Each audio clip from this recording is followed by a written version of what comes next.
আসলে বলতে গেলে সত্য নিজেকে তারপরে বলতে হয়। এই মেডিকেল মোড়ে যতগুলো দোকান আছে এই দোকানদাররা অনেকেই আসলে মাদকের সাথে সম্পৃক্ত। আমি বলতে চাই যে আজকের পর থেকে কারোর মুখে বা কেউ আমরা যদি ধরতে পারি যে কোন দোকানদার মাদক বিক্রি করতেছে, তাহলে তাকে আগে আমরা এখান থেকে বলে দিচ্ছি, তারা আমরা এখান থেকে উচ্ছেদ করে ছাড়বো। যত বড়ই শক্তিশালী হোক, মাদকের কোন আস্তানা ঠিকানা আমরা এখানে রাখবো না।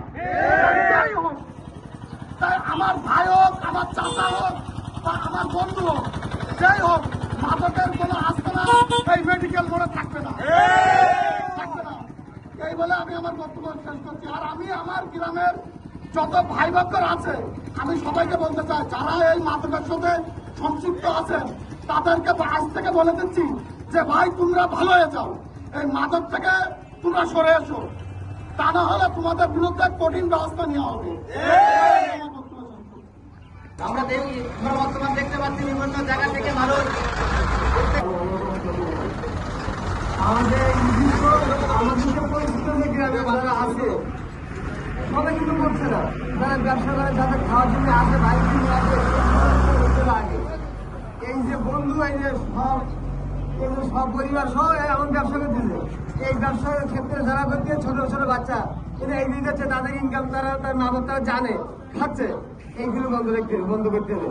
আর এই কথা যদি না মানে তাহলে আমরা 2-1 দিনের মধ্যে একটা কঠিন ব্যবস্থা নেব। এখন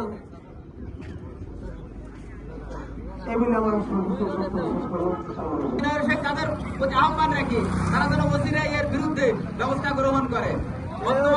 বর্তমান প্রধানমন্ত্রীকে আমরা ধন্যবাদ জানাই এবং বর্তমান সরকারকে আমরা ধন্যবাদ জানাই যে বর্তমান যারা মাদকের বিরুদ্ধে দৃঢ় টলারেন্স ব্যবহার করেছে, আপনারা সেই পাওয়ার নিয়ে কঠিন ব্যবস্থা নিন এবং আমাদের